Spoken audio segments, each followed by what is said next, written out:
want to talk to you about the hydrologic or the water cycle. So this cycle has a few different reservoirs, sinks, pools, places where water is kept. The ocean, of course, holds most of Earth's water. However, there are other freshwater storage places, and these can be categorized as follows. There's surface water, groundwater stored in aquifers. We hold water in ourselves and living organisms, and frozen water like glaciers. And then the atmosphere holds water as well. So let's begin with precipitation for our cycle. Precipitation is things like rain, sleet, snow. Precipitation, this water, let's just say rain, falls down to Earth. So here we have some mountains, some surface Earth, okay? This water can be locked in snow or ice, or it can infiltrate into the soil. When water infiltrates into the soil, it percolates down through the soil and becomes groundwater. That groundwater can be stored in aquifers, or it can continue making its way back to the ocean through the ground. When precipitation falls down to the surface, it can travel back to the ocean as runoff, or it can evaporate from surface water like lakes and rivers. It can also evaporate from the ocean.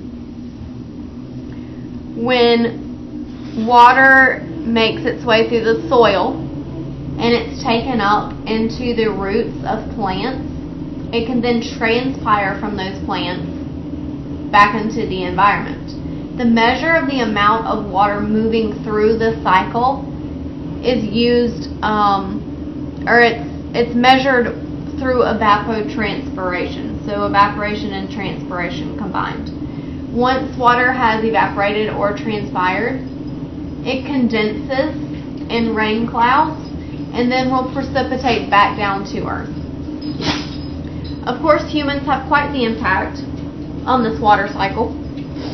When people go in and cut a whole bunch of timber, they cause deforestation. This has a whole long line of secondary effects.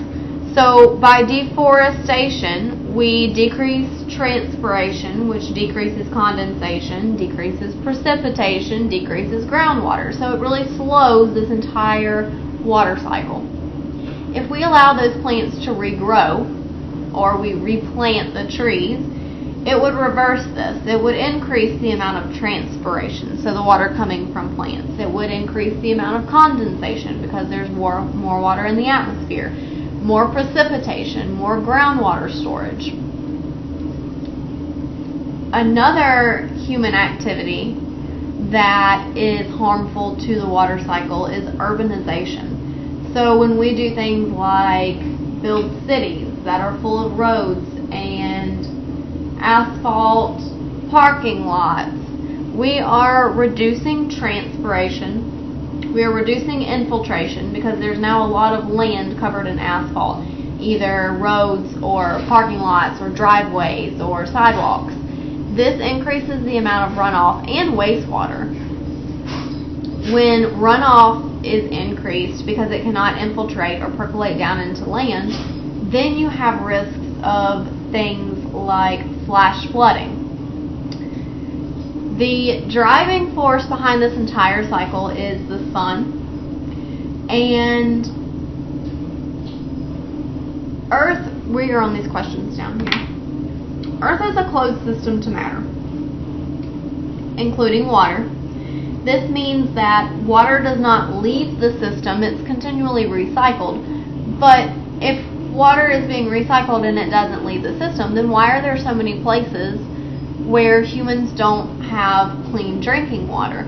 This is because of a few things. One, they may lack the infrastructure for cleaning water, and they might not have treatment systems. Like all of our water goes through a treatment plant if you get your water from the city. They still have water. They have, lakes, ponds, streams, rivers, freshwater sources, but it's not necessarily clean enough to drink. So, energy comes from the sun. We've got this nice big cycle where water comes down to Earth, it's taken back up, it moves through the Earth, and that is it for the hydrologic cycle.